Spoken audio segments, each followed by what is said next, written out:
Hi guys, welcome back to my channel, and today we are going to be working on introducing the e-collar to my foster dog Dundee.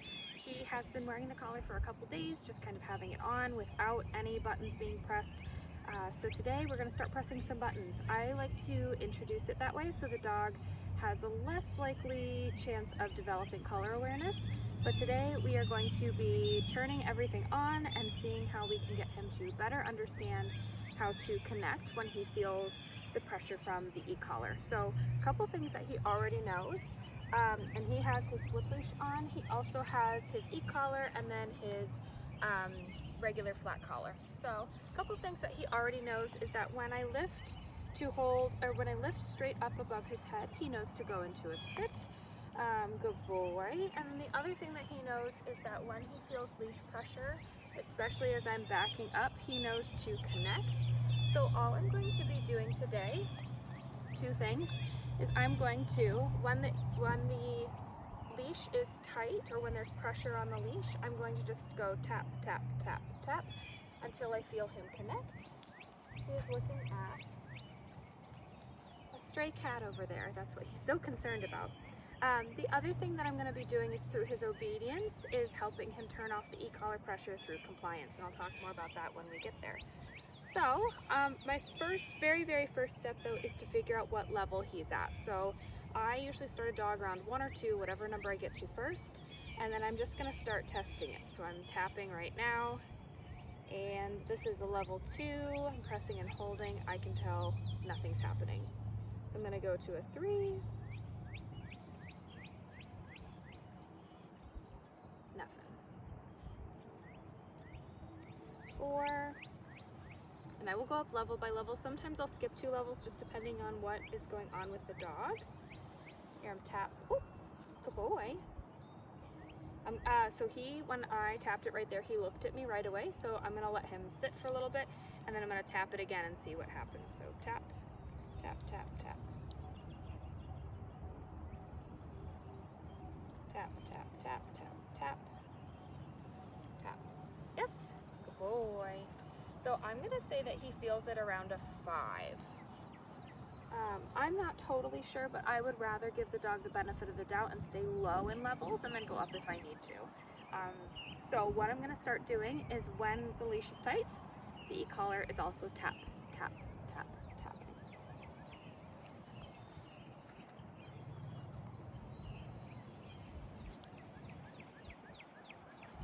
Tap. Yes.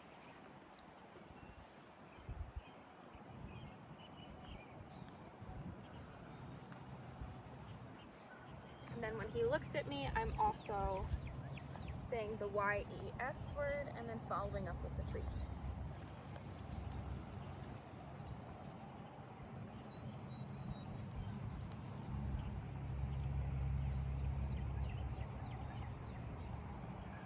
You're not gonna let me use it, are you?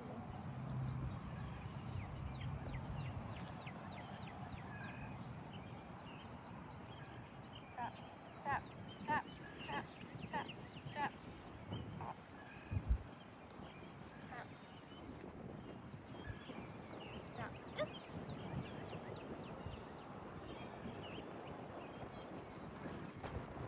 Tap. Yes.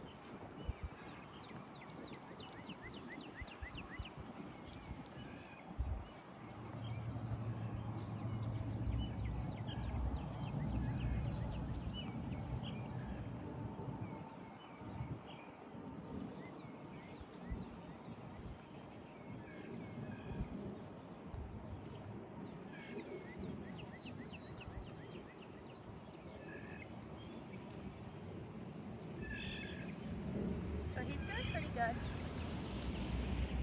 He's doing really good with minimal distractions.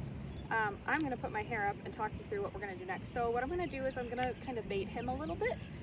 So basically I'm going to put out some treats up here so that he has something to be interested in. And then I'm basically going to use that to give me a situation where I might have to use leash pressure or e-collar pressure to pull him away from something.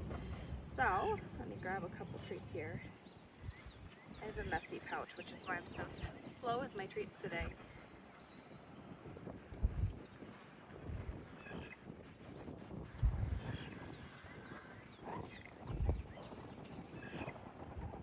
step on the leash just to get my setup going. I toss those here.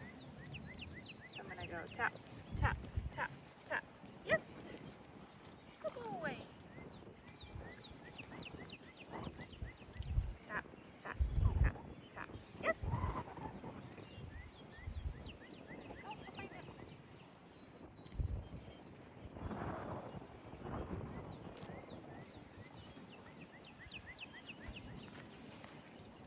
Yes, good job.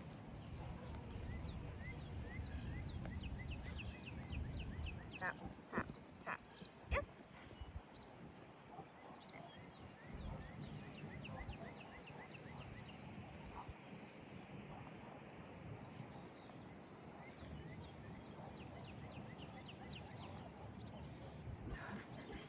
Go ahead, go get him. So I'm kind of tricking him a little bit, so I'm just gonna let him finish up some of these treats, but then in a second I'm gonna ask him to come off. Tap, tap, tap, tap, tap, tap. Yes!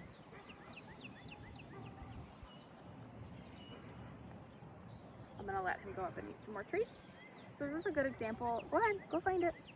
This is a good example of how you can, when you're on your own, create distractions. A lot of dogs are really food motivated, so you can use their food to work them off of something in order to create this environment that mimics a squirrel, a dog, a person, something exciting that your dog wants.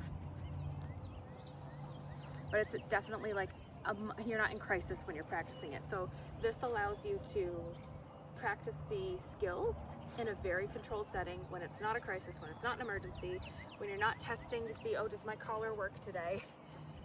It's a very controlled setting. So I'm gonna set that situation up again. I'm gonna step on my leash. I'll try to toss him in view this time.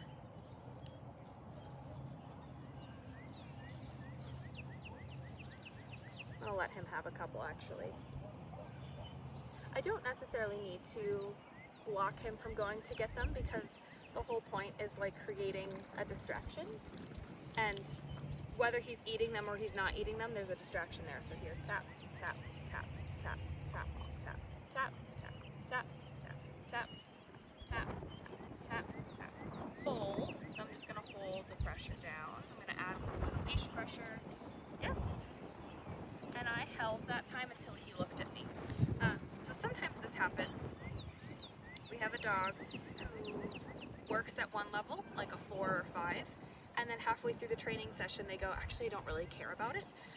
When I'm introducing it, I'll really keep it at a level 5 for a while, but if I'm in more of an intervention space, then I'm going to go up in my levels.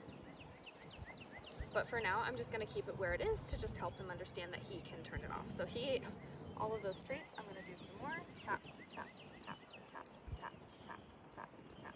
Hold. Yes. Good boy. Yes.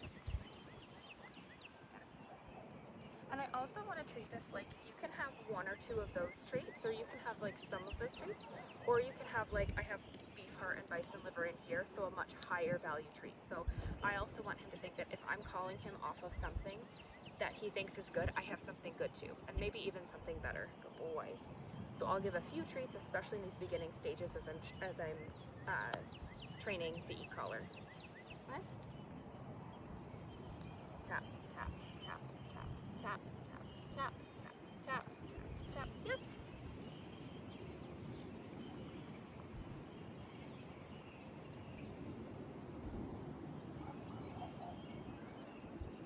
And even if his leash is tangled, I don't necessarily care. He understands that leash pressure, regardless of how it's wrapped around him, means to connect. So I trust him that he's going to figure it out, or figure out his leash, and then also he's going to soften to pressure. We're going to do a couple more. So I'm just tossing kibble on the ground. I'm saving. This pouch is so messy today. Okay, let's put this over here. I think this will be my pouch's swan song because it's so gross and old and yucky. I believe there's another one on the way already, which is exciting. I love a new treat pouch. Okay, so tossing kibble.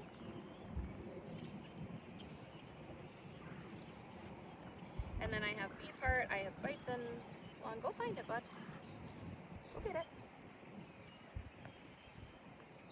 And tap, tap, tap, tap, tap, tap, tap, tap. Hold. Yes.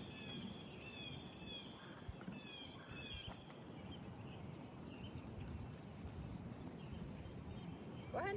We'll find it. Tap, tap, tap, tap. Hold. Yes.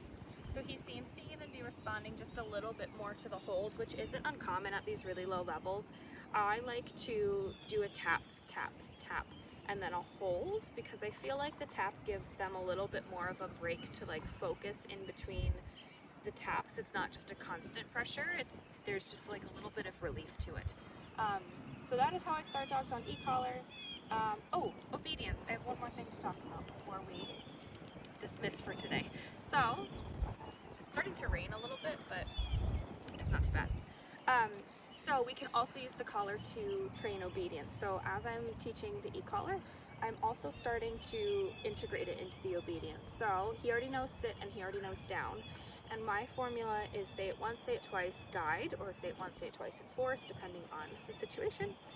So what I'm going to do is I'm going to ask him twice for his obedience, and after the second ask, I'm going to add in e-collar and probably some leash pressure to help him find it and to help him learn that he can shut the e-collar off through compliance.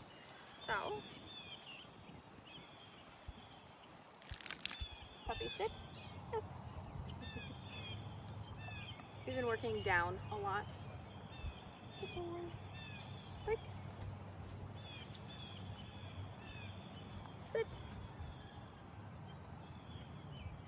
Sit. There we go. I just helped him there because he was listening. He was thinking. Break. Down.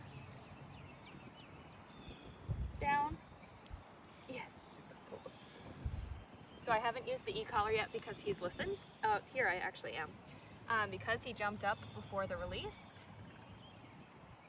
I'm just gonna tap, tap, tap to help get him back into the down. Tap, tap, tap, tap. Off. Good. Break. So if they release the word before I give them the release, that's also an opportunity to use the e-collar. Puppy down. Yes.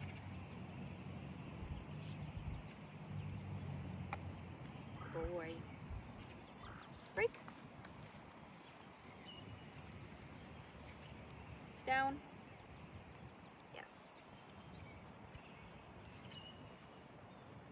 So just adding a little bit of distance. I'm basically like trying to help him understand where the e-collar comes in. I'm helping him like down, tap, tap, tap, tap, tap, tap, tap, tap, tap. Yes. I'm basically helping him make a mistake so that I can help him fix the mistake. Tap, tap. Yes. Good boy. Tap, tap, tap, tap, tap, tap, tap. Yes. There we go. So that tells me right there, that was really lovely, Break, that he is like understanding that like the collar is there to help him figure out what's expected. When we do e-collar training, it should almost feel like nothing's happening, but at the same time, you should start to see behaviors become quick, or like the good behaviors that we want to become quicker, or bad behaviors to disappear. We don't want screaming and yelling and head twisting and like all of that kind of stuff. We just want the dog to start to show us that they're understanding things and that their behaviors become more connected and better and just, yeah, better and more connected. So if you guys have any questions, please pop them in the comments. This is my first ever training session with him with the e-collar. We will probably do some more, but that is how I usually introduce e-collars. Those are the two techniques. So leash pressure, tap, yes, and then obedience. So we ask the dog twice, and then the collar comes on. The collar's also on when it is, when he breaks before the release word. Thanks so much for watching. Drop questions in the comments, and we will see you next time. Happy training.